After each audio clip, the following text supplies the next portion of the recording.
All Lynn had just finished a surgery. As she removed her mask that still smelled of antiseptic, a call from her best friend Chloe Yu came in. You know your husband's back in the country and it's blowing up online, right? Air's fingers froze on her phone. Her voice carried the fatigue from the long operation, sounding distant and unreal. You mean Aiden's back? Chloe, who never beat around the bush, replied right away. That jerk didn't tell you. The girls in my department have been gossiping all day and you're totally in the dark. Just then, her phone buzzed with a notification, a high quality photo popping up. I sent you the hot pic. Say what you will, your hubby is insanely handsome. Allah scrolled past the familiar yet strange face in the image. Suddenly, a series of gasps came from behind. Oh, so that's what the second young master of the Joe family looks like, the face of a finance CEO. He looks just like a fresh idol in the entertainment industry. I'm obsessed. Obsessed with what? He's been married for 3 years. Really? He's only 27 this year, right? Got married at 25. Serena Sue was scrolling on her phone, paused and looked up. Exactly. How do you not know? Their wedding was huge. Haven't you seen the iconic photo from the ceremony? Hearing that mocked herself inwardly. The whole world knew Aiden Joe's schedule, but she, his wife, was always the last to find out. Serena pulled up the photo from an old article. Look at this. The vibe is just perfect. A young nurse suddenly let out a soft exclamation. Hey, the bride looks a tiny bit like Dr. Lynn, doesn't she? Doctor, Lynn, come see. The bride's figure looks exactly like yours. Serena told her to shut up. Or maybe you need your eyes checked. An ophthalmologist with bad eyesight. As if Ara Lynn could land a rich family, let alone the top clan in Linden City like the Joes. Ara's expression didn't change as she coldly asked, how do you know I'm not that lucky person? Serena snorted. You've been working here for 2 years and your husband hasn't shown up once. If you really married into money, you wouldn't be able to hold back from bragging. Ara's voice was flat.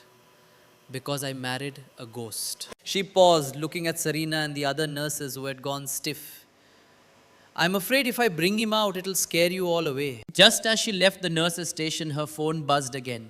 It was a text from Aiden's mother. Aiden's back. Remember to bring that up with him as soon as possible.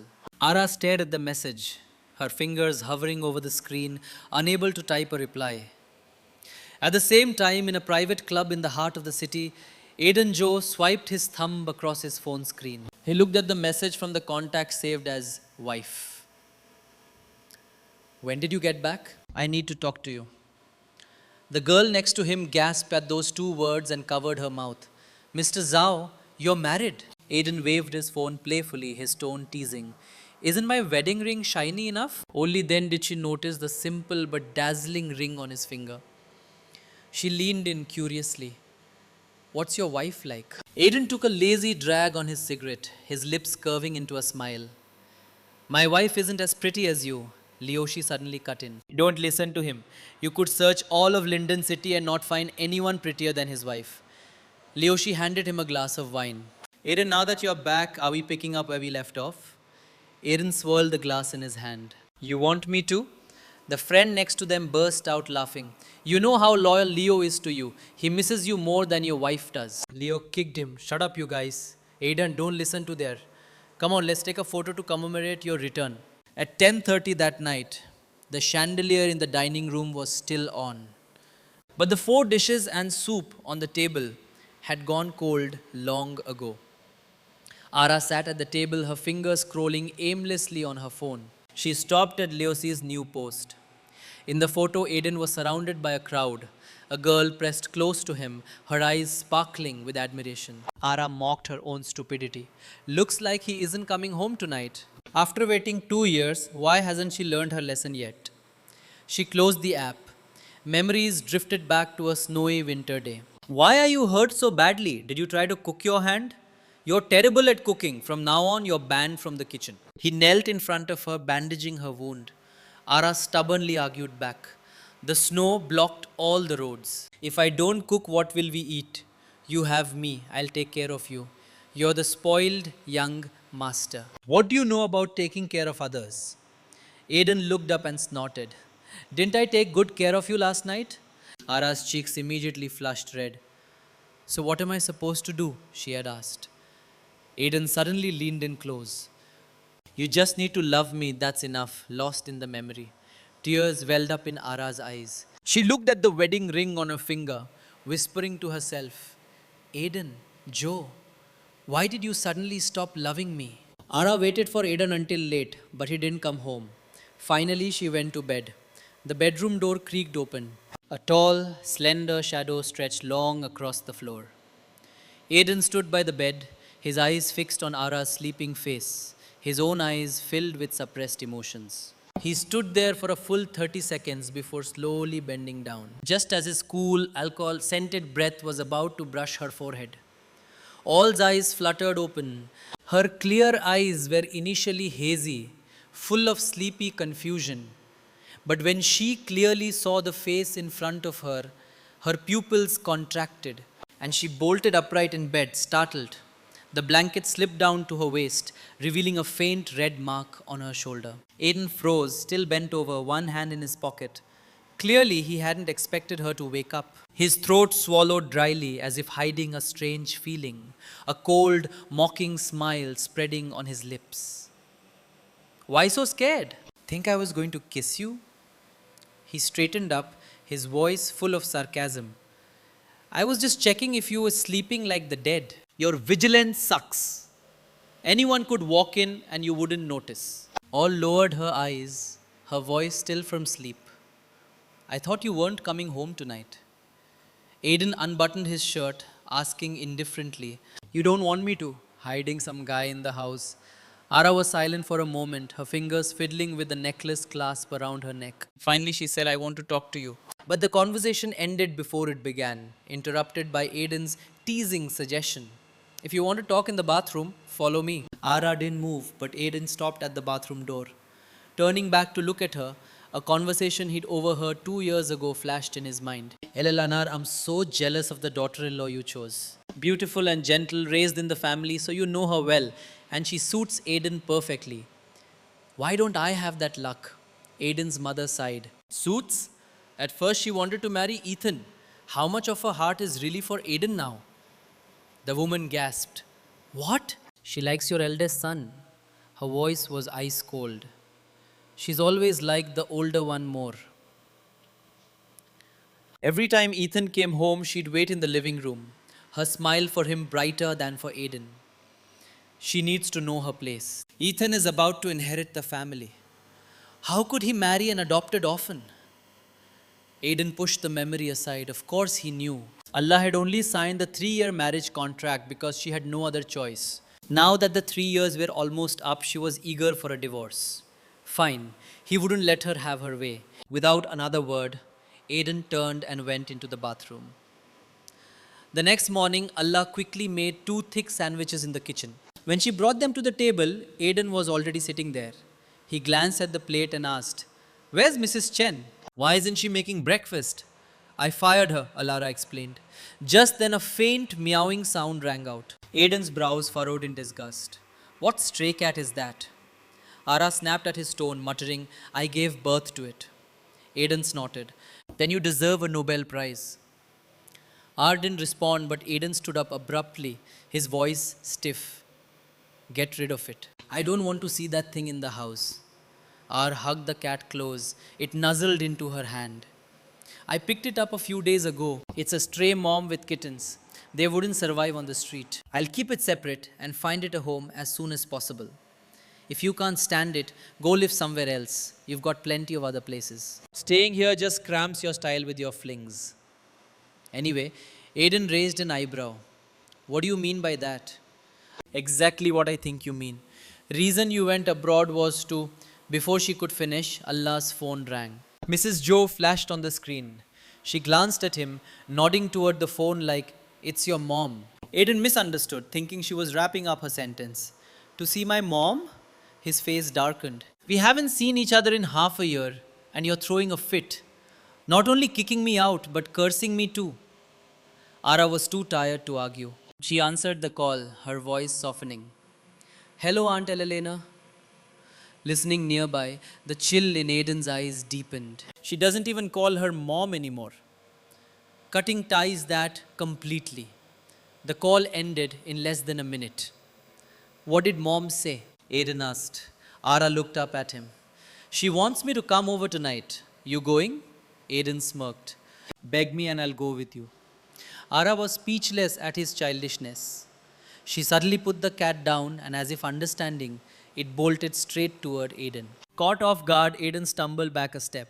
Ara took the chance to turn away, tossing over her shoulder. I'm late for work. Go or don't. I don't care. R was all too familiar with the Joe family estate. Every tree and stone was etched deep in her childhood memories.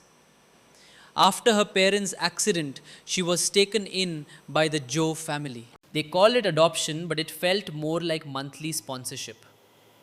They never even bothered to change her name. Mr. and Mrs. Joe had never liked her. In the entire vast estate, only Aunt Zhao genuinely cared for her. Seeing her return, Auntie Zhao's face lit up with an affectionate smile.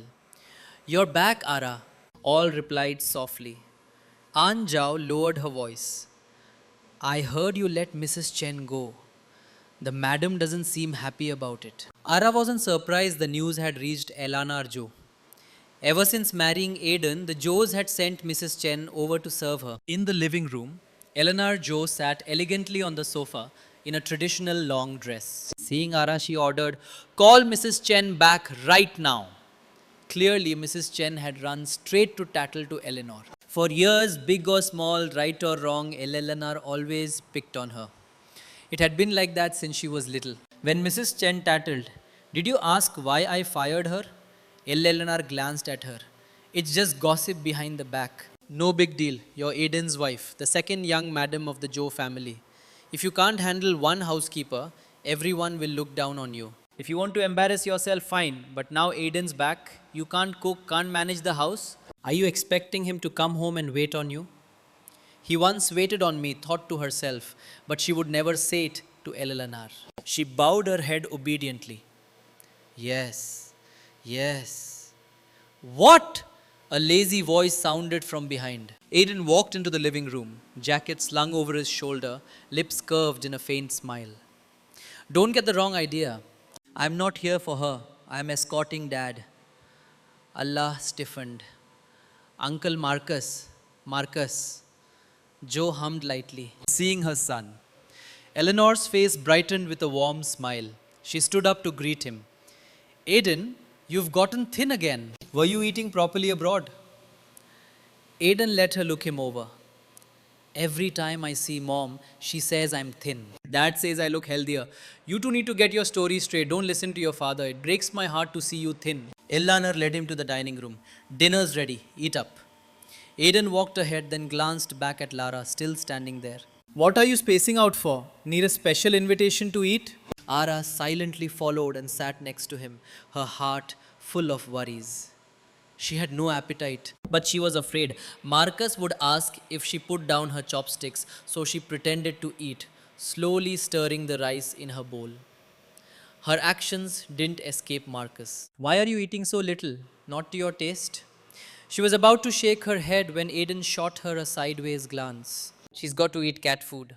Who knows what she's been eating to give birth to cats now?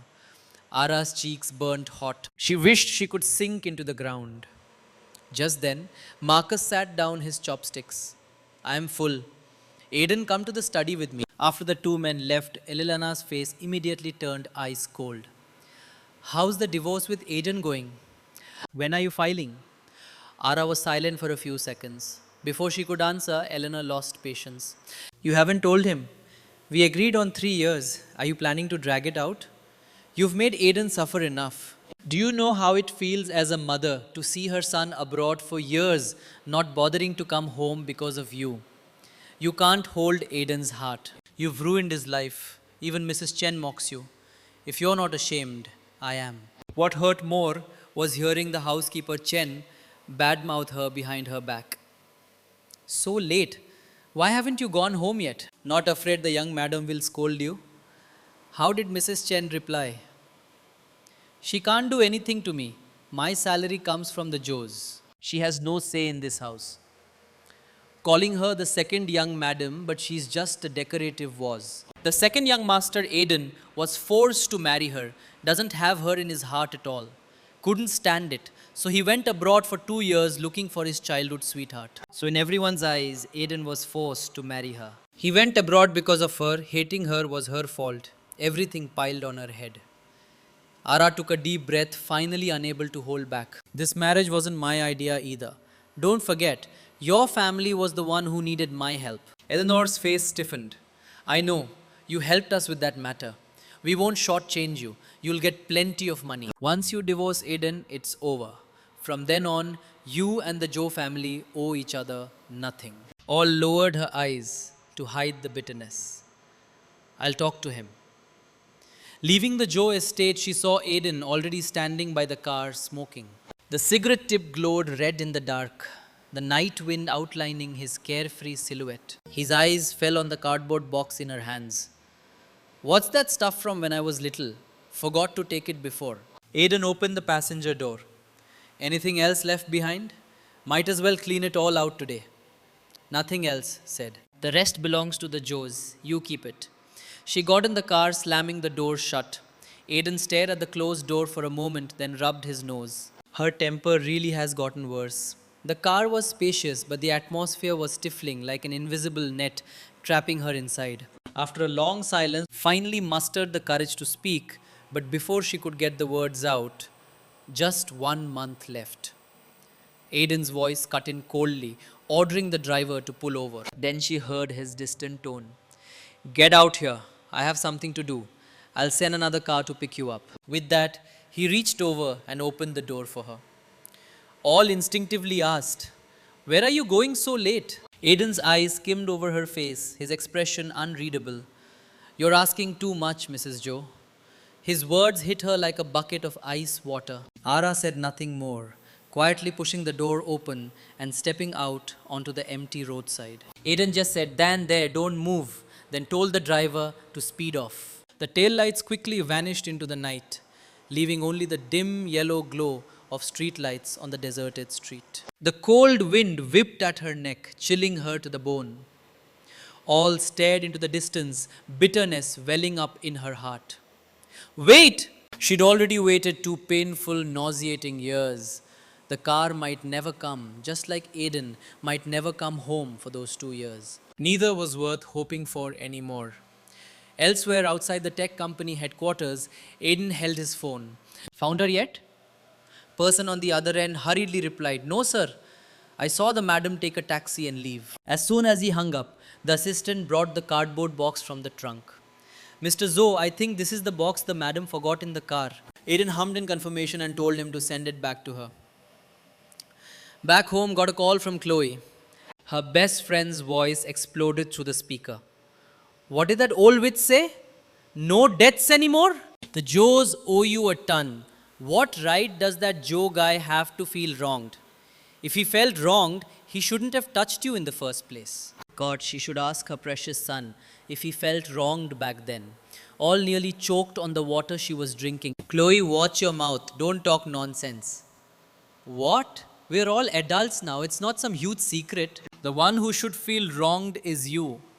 You wasted the best 3 years of your life on this marriage, ending up heartbroken and laughed at by everyone. He was out gallivanting abroad with that damn Celine Jung while you took all the blame. Her friend's words hit her right in the heart. You're right. Now shut up.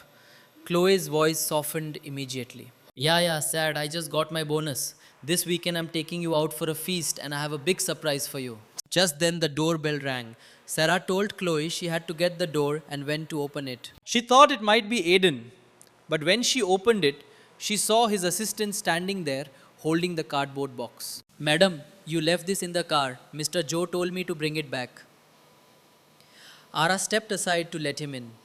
Thank you. Mr. Joe will be relieved to know you are home safe. The assistant placed the box by the door and was about to leave when called him back to ask where Aiden was tonight. The assistant stammered, finally giving a vague answer. Mr. Joe is busy with company work tonight. He just got back buried and stuff. If there's a message, I can pass it on. But how could she ask the assistant to relay a divorce talk? Ara hesitated, then sent something else. Then Tell him. Back at the office, the assistant wrestled with his conscience before tweaking her words. The madam said to take care of your health and not overwork. Hearing that, Aiden raised an eyebrow. She really said that? The assistant forced a smile. Something like that actually had said. Then tell him if he's working himself to death, better watch out he doesn't actually die. Aiden felt a strange satisfaction. She's worried about me. He turned to the assistant, suddenly full of energy. Let's keep going. Finish early. Head out early. The assistant wanted to cry. Hates it when the boss is idle, but hates when he's this fired up too. Suddenly remembered, oh, Mr. Joe, Caleb's song invited you to hang out. Don't forget. Aiden thought about it. Postpone it. See if there's time this weekend. That weekend, late at the club, was dragged by her friend to live a little. The big surprise turned out to be watching hot guys dance on stage. She smirked. This is your big surprise? Chloe slapped her shoulder, getting serious. Of course, new club, new hot guys. Maybe not as hot as your hubby, but move on to other guys. Why does he get to party all the time while you're home playing Saint? He comes back and goes out every night claiming he's busy. Who knows if it's just an excuse to fool around, so you fool around too. Tear it up, calmly reminded her. I'm not divorced from Aiden yet. That's your problem. You're too nice, too good. That's why he walks all over you. Chloe was mid-sentence when she suddenly stopped, nodding her chin. See, what did I just say? Your husband's not home because he's here picking up girls. Alara looked over and saw Aiden surrounded by a bunch of girls heading up to the second floor. Something heavy crushed down on her chest. Seeing that, Chloe lost it. Look at your life these past years. You get lectured by his mom at the Joe house while he's out here living it up. Girls on both sides. Ara swallowed the sour bitterness rising in her throat. Let's just relax here. Whatever, let's order drinks. Still pissed, Chloe nodded. Yeah, but stand here. I got to pee quick. Watched her friend rush off, calling after her.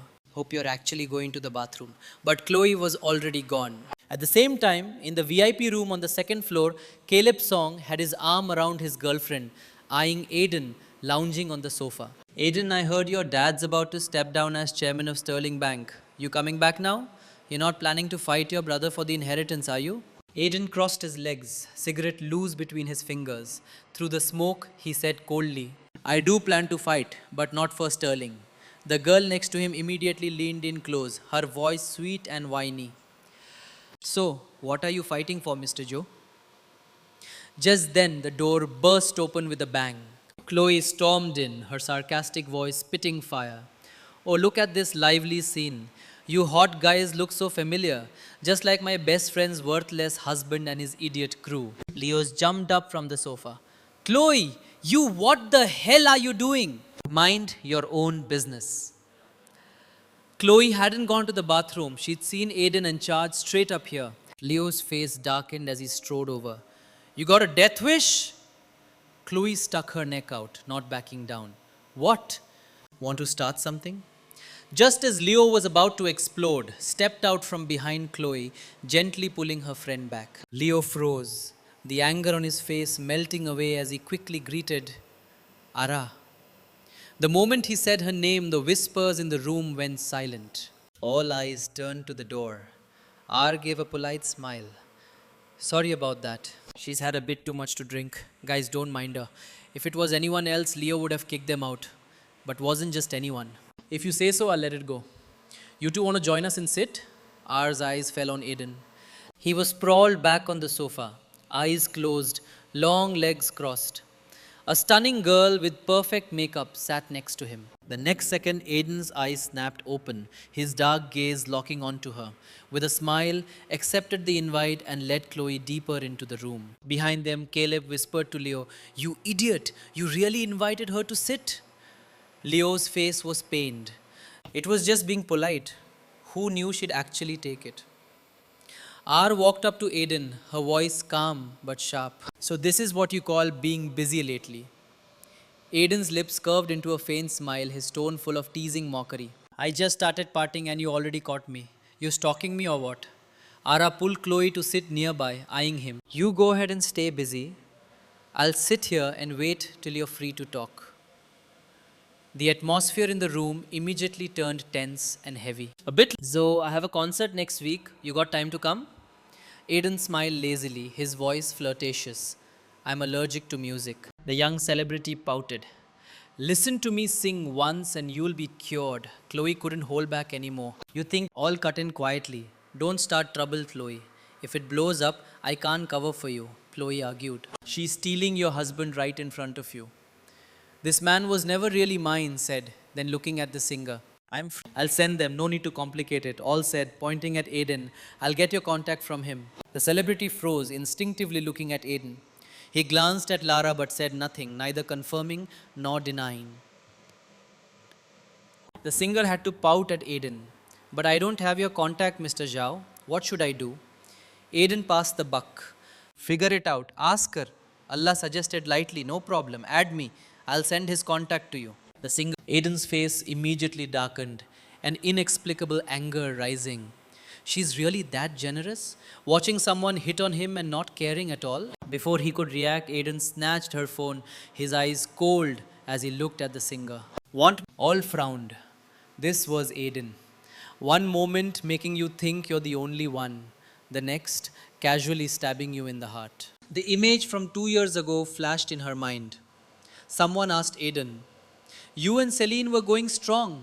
Why suddenly marry someone else? Aidan back then looked at her, a cold smile on his face. Couldn't marry the one I wanted, so I just married whoever to get it over with. Right now, Aidan handed back the phone. Did I forget to delete you? Next time you decide for me, no worries about being in my contacts anymore. Ara held the phone, her fingers trembling slightly. 2 years had passed, but the old wound still ached, reminding her how foolish it was to love someone like Aidan Joe. Chloe poured a glass of wine, took a sip, and made an exaggerated, sophisticated sound. She joked that if rich folks kept drinking like this, she'd start getting jealous. Just then, slender hand reached over, snatching the glass from her, saying, then drink up. Chloe froze, watching the bring the glass to her own lips. But right as it touched her mouth, a large hand blocked it. This stuff's strong, Aidan said, looking at her. You'll regret drinking it. Ara frowned, her voice deliberately sarcastic. What? Everyone else can drink it, but your wife isn't worthy of a glass. The word wife made Aidan's heart skip a beat, a flash of delight in his eyes. Is she jealous? But didn't notice. She just saw his blocking as an insult, snorted and pushed his hand away. Aidan gripped her wrist tightly, not hard, but she couldn't break free.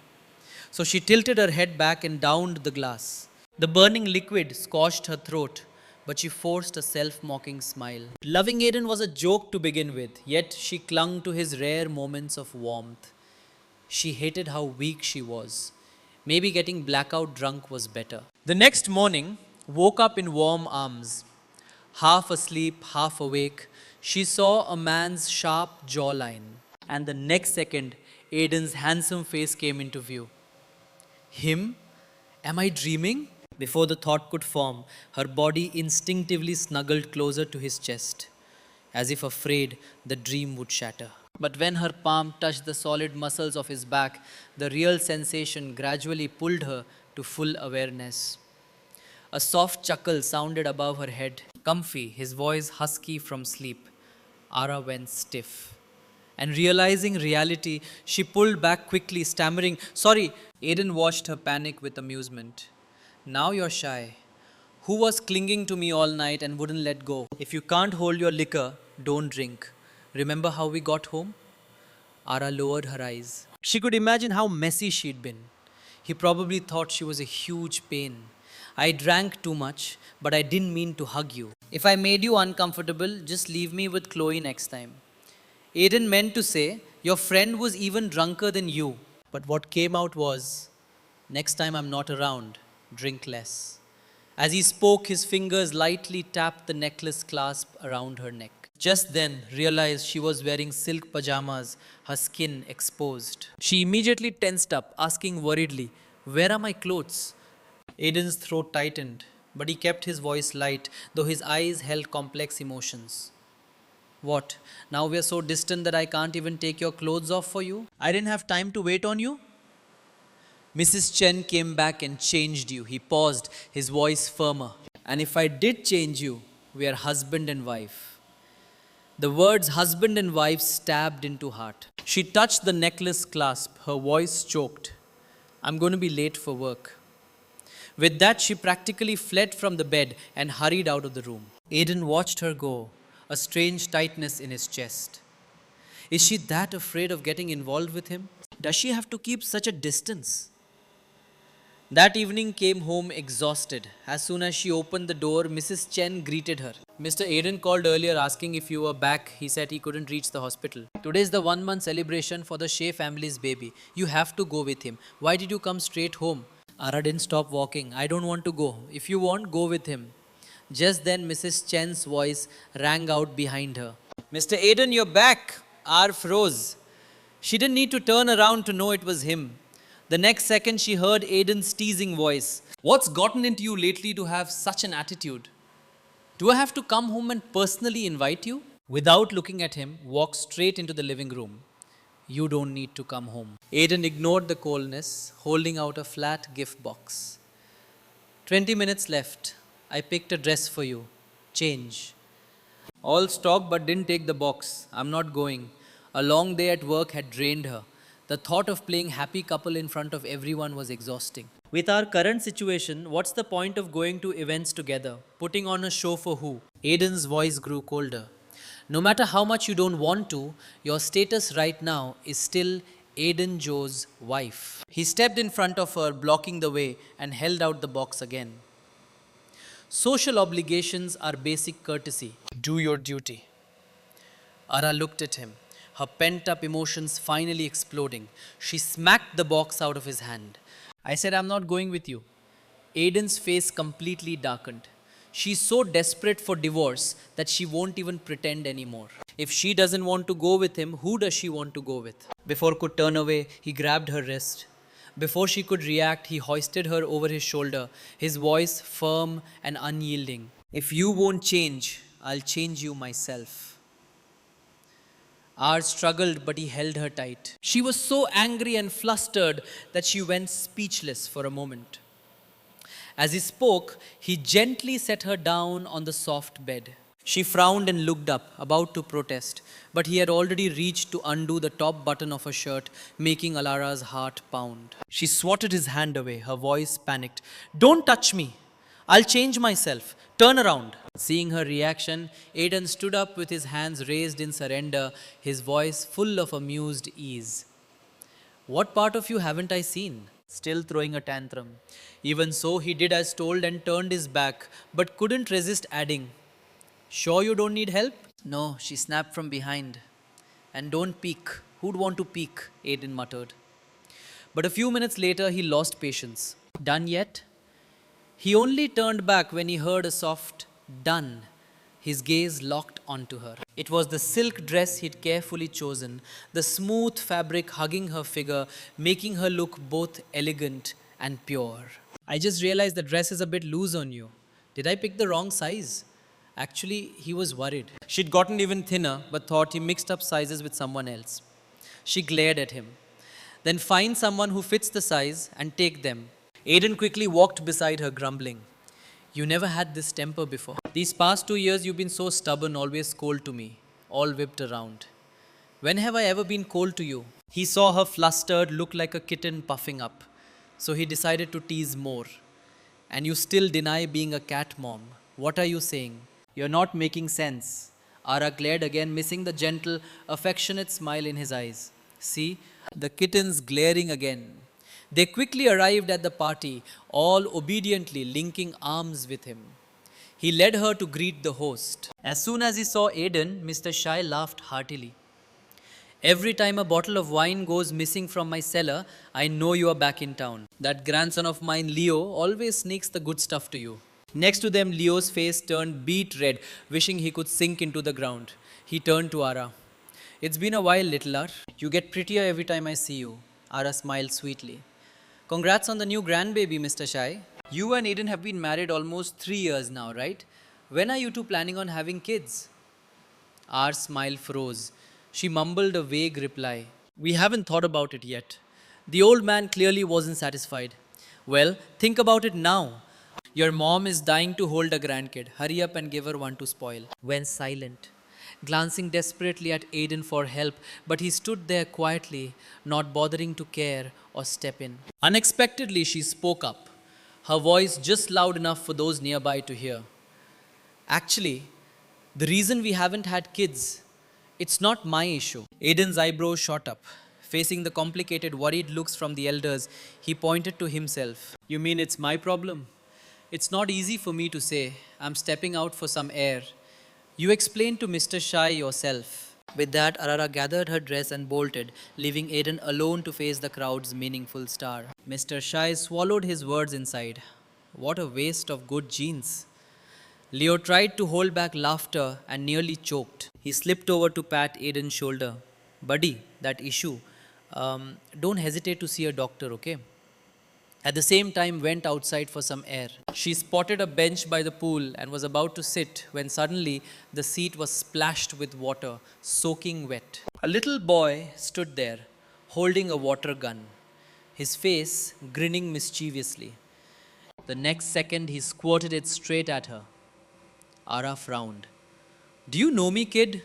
Why are you squirting me? I don't know you. Let me wash off your makeup for you, he yelled, aiming the water gun straight at her face. Just as he was about to squirt, a long, elegant hand reached out, clamping tight on the boy's wrist. Aiden appeared behind her, his whole body radiating icy pressure. My wife's makeup looks great. Who gave you permission to wash it off? You bullying my wife without asking me first? Aiden snatched the water gun.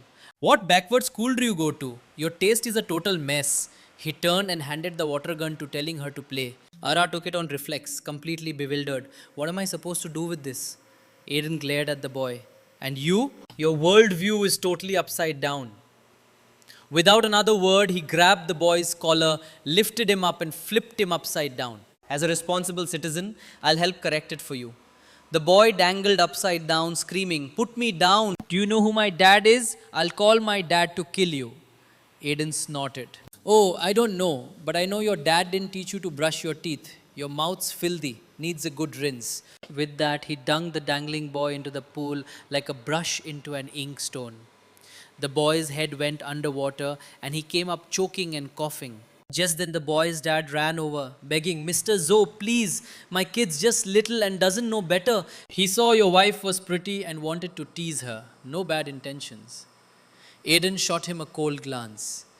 You say he doesn't know better. You saw and didn't stop him. The dad went silent, pulled up. The boy immediately started bawling, Save me! A crowd quickly gathered around the pool. Someone whispered, The kid was wrong, but Mr. Joe's going too far, bullying a child like that.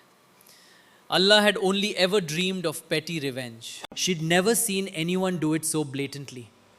Afraid it would blow up into a scandal, she stepped forward to stop Aiden, but he glanced back, signaling her to stay quiet and stand still.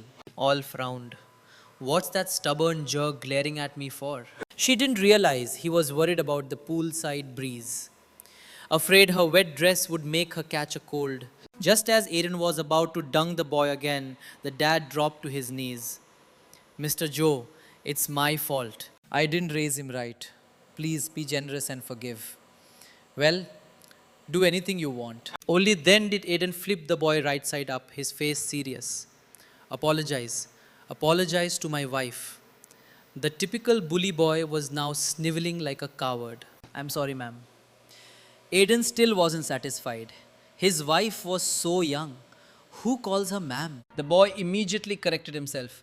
Lady, I'm sorry. I was wrong. I'll never do it again. Please forgive me. Aiden handed the boy back to his dad with a warning. There won't be a next time. Next time you see us, you better run away fast. With that, he took off his suit jacket. The dad bowed his head, rubbing his hands obsequiously. When we get home, I'll beat him black and blue, I promise. Aiden draped the jacket over Ara's shoulders, standing there like an idiot. At least find something to cover up with before could react. He had grabbed her hand and led her away. Someone bullies you and you don't even know how to fight back. If I wasn't here today, you'd just let him do whatever. or lowered his head and mumbled that if he wasn't there, she would have pushed the kid into the pool herself. Aiden thought her way lacked finesse. Then his parents would have jumped on you. How would you escape that? I push him in, then yell for help. When everyone runs over, I pretend to be the hero and jump in to save him. Would they dare scold the person who saved their son? Aiden couldn't help but chuckle. That's a lose lose plan. Plus, he's way stronger than you. While talking, Aiden frowned. He touched her hand and it was still ice cold. He told her to give him the other hand. She looked up, and before she could move, he had taken her other hand, holding both her hands in his to warm them up. If something happens, come to me. I'm not dead yet. How could I let anyone bully you? Ara looked up straight into his eyes, but the one who bullied her the most was him, Comb. Allar took a hot shower. When she came out, Mrs. Chen had prepared a cup of ginger tea. She didn't want to drink it, but Mrs. Chen insisted. Young Master Aiden specifically told me to make this. If you don't drink, it all goes to waste. Just then Aiden walked over and picked up the cup. It's just ginger tea. What's the big deal? R wrinkled her nose and backed away. Then you drink it. Just don't bring it into the room.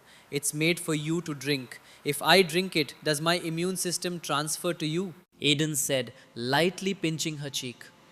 The moment his fingers touched her skin, both of them froze. It had been so long since they'd had an intimate gesture like this. Ara whispered his name. Aiden. The air seemed to stand still, and both their hearts beat a little faster. Or, Aiden hesitated, then used his fingers to tuck her still wet hair behind her ear. I'll feed it to you. His mind drifted back to that winter in the northern suburban villa. Back then, Aiden held the steaming bowl of ginger tea. You were just playing in the snow. Drink up quick. Winkled her nose like a kid, her face twisting in disgust at the ginger smell. That gesture made Aiden chuckle. He raised an eyebrow. You don't want to drink it. Before could react, he tilted his head back and chugged the whole bowl of ginger tea. She was still staring in a daze when he gently lifted her chin and his warm lips met hers. The ginger flavor spread in her mouth. She had no choice but to swallow it bit by bit. The feeling was both sweet and flustered. When he pulled away, the smile in Aiden's eyes was like winter sunlight, melting his heart. But Aiden's voice pulled out of the beautiful memory back to the present. Or I'll feed it to you. Before she could answer, the phone ring broke the rare moment of harmony between them. Seeing it was a call from the director at the city hospital, Ara quickly answered. A traffic accident victim was in critical condition. Serena had misassessed the situation, causing the family to lose trust in her, and they needed to take over the surgery. She immediately agreed. After hanging up, Ara hurriedly told Aiden she had to go to the hospital right away. He offered to drive her, but she politely declined. Her overly formal tone quietly rebuilt the wall between them that had just started to crumble. Watching her rush off, Aiden's heart tightened. He didn't understand why she always kept her distance from him like that, not wanting her colleagues to know he existed. Was accepting their relationship really that hard? He sighed softly.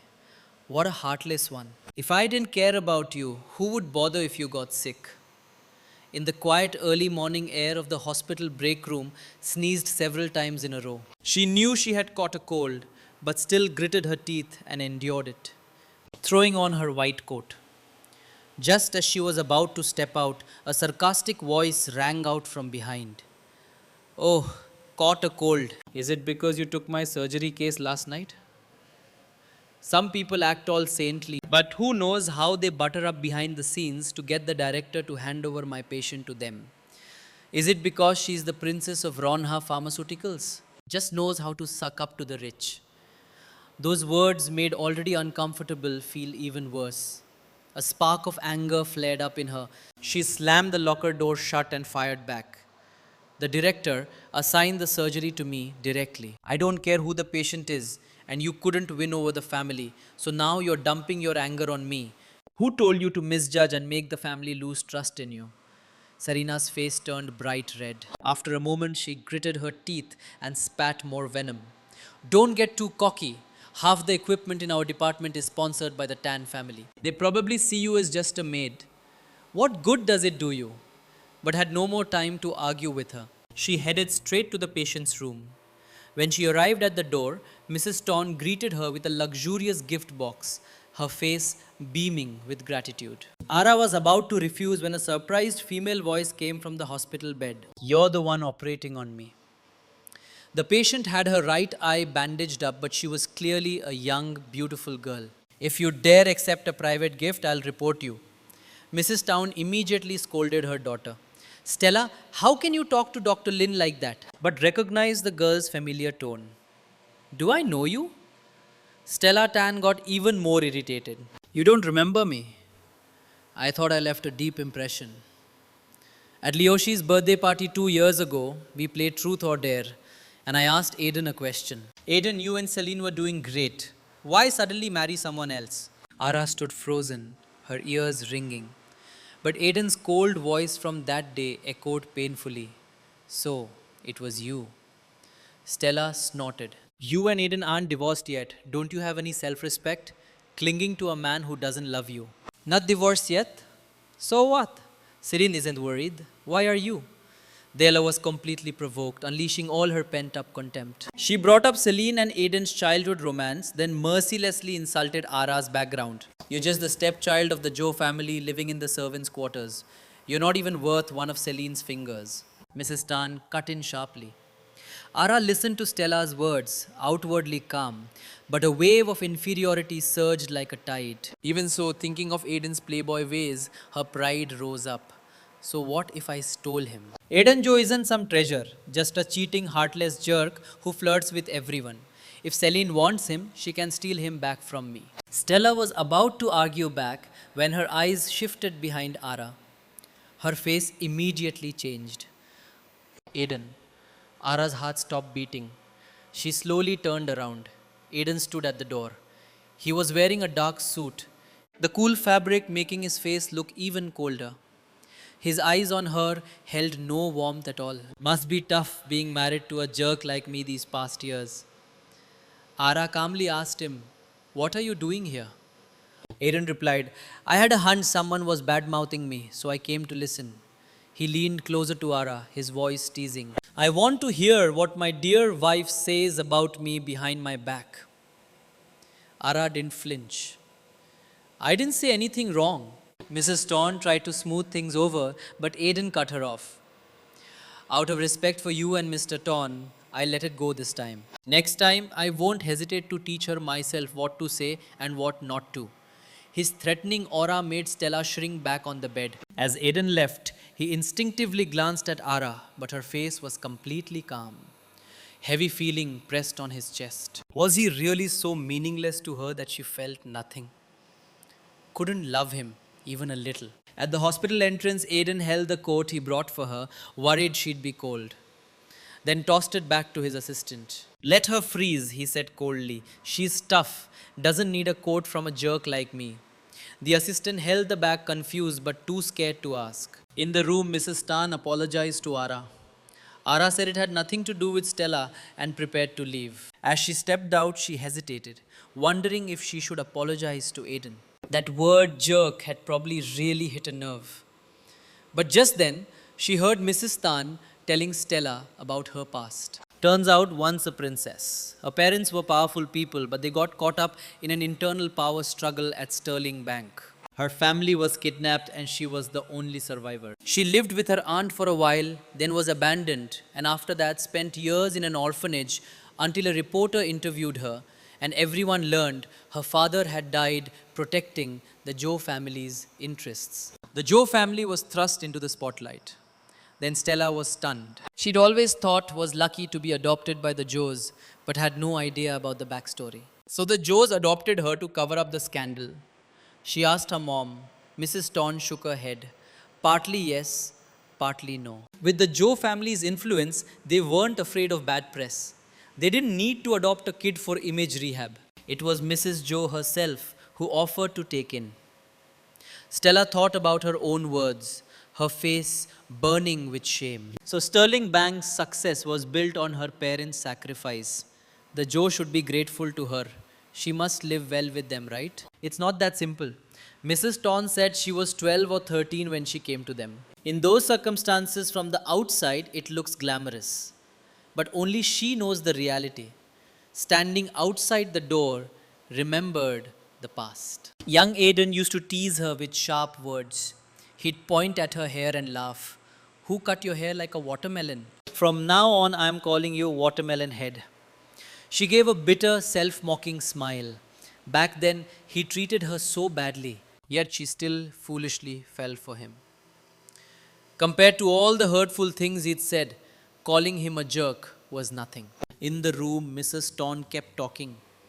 I'm telling you this so you understand how much that poor girl has suffered. It hasn't been easy for her. Don't make it harder. Stella's voice was full of regret. She really has it rough. Next time I see her, I'll apologize properly. Ara didn't listen anymore, but Aiden's cold eyes kept replaying in her mind. She hesitated again. Maybe she really should apologize.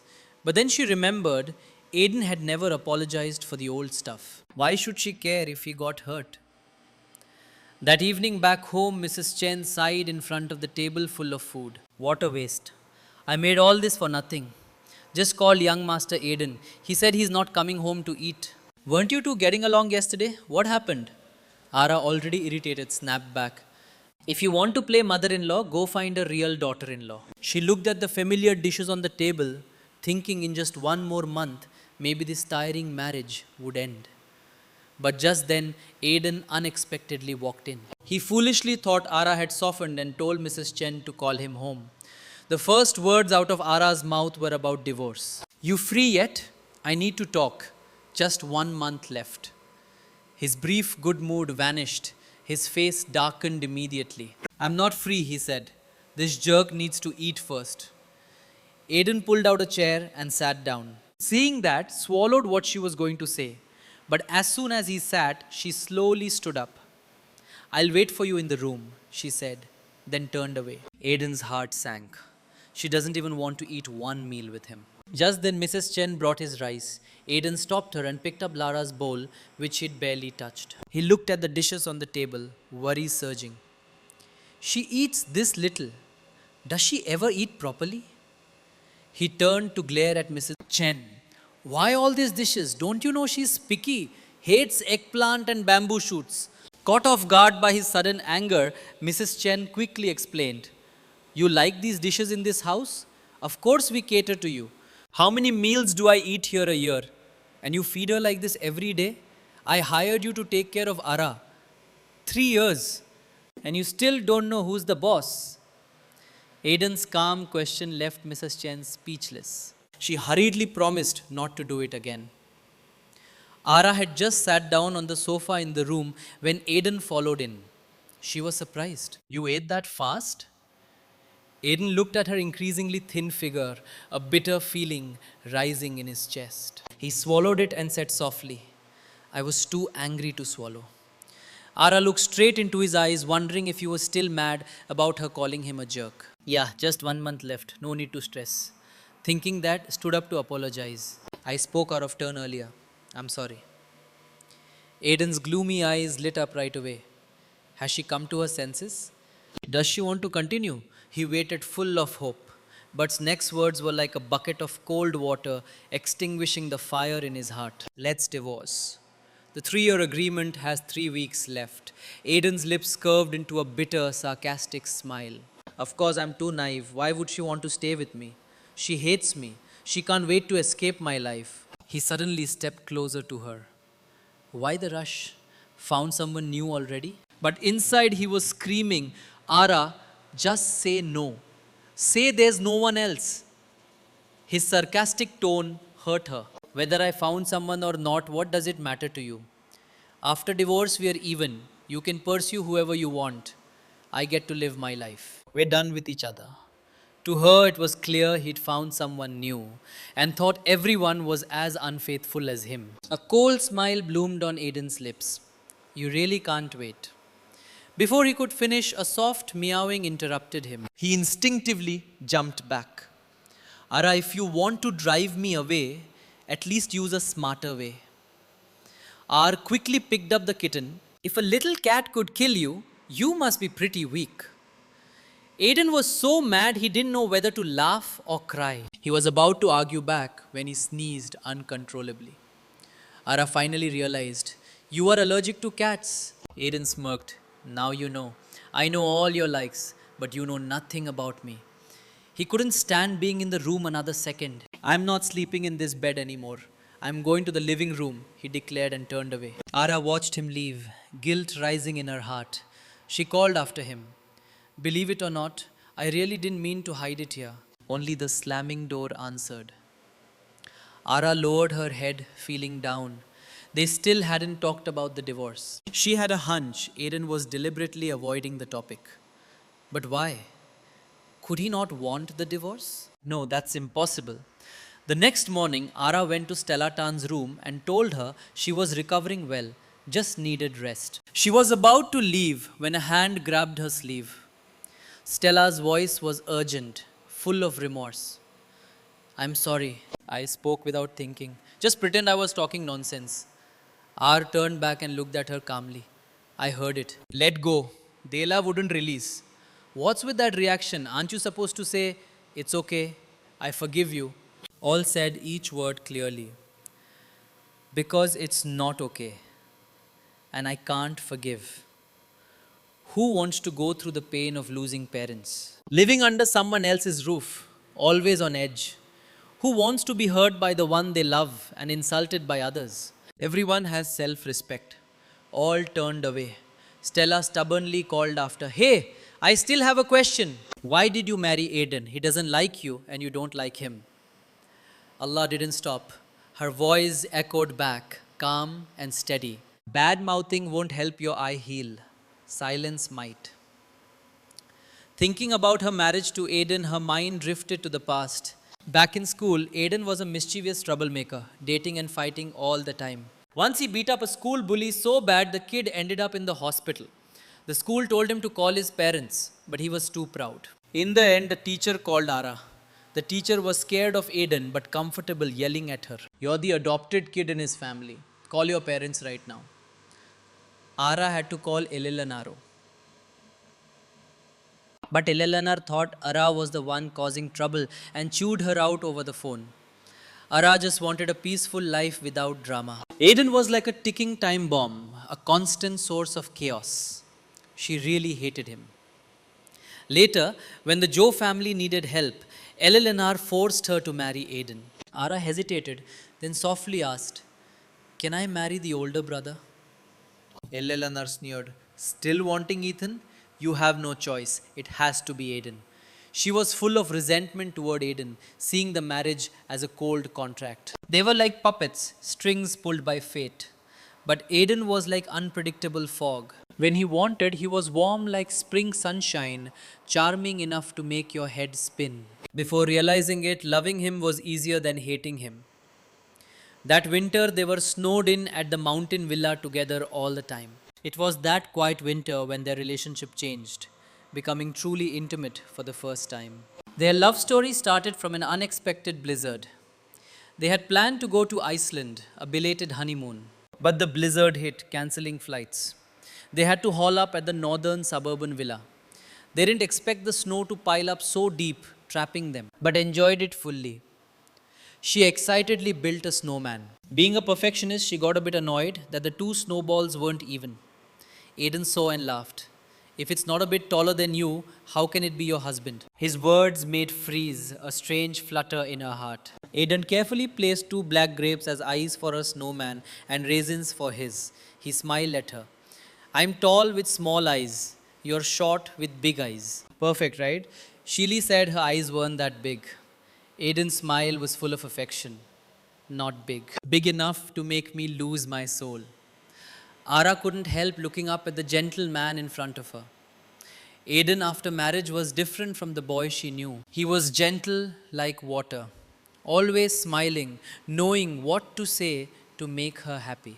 Now, his deep brown eyes full of laughter, he slowly said, "Ara, stop staring.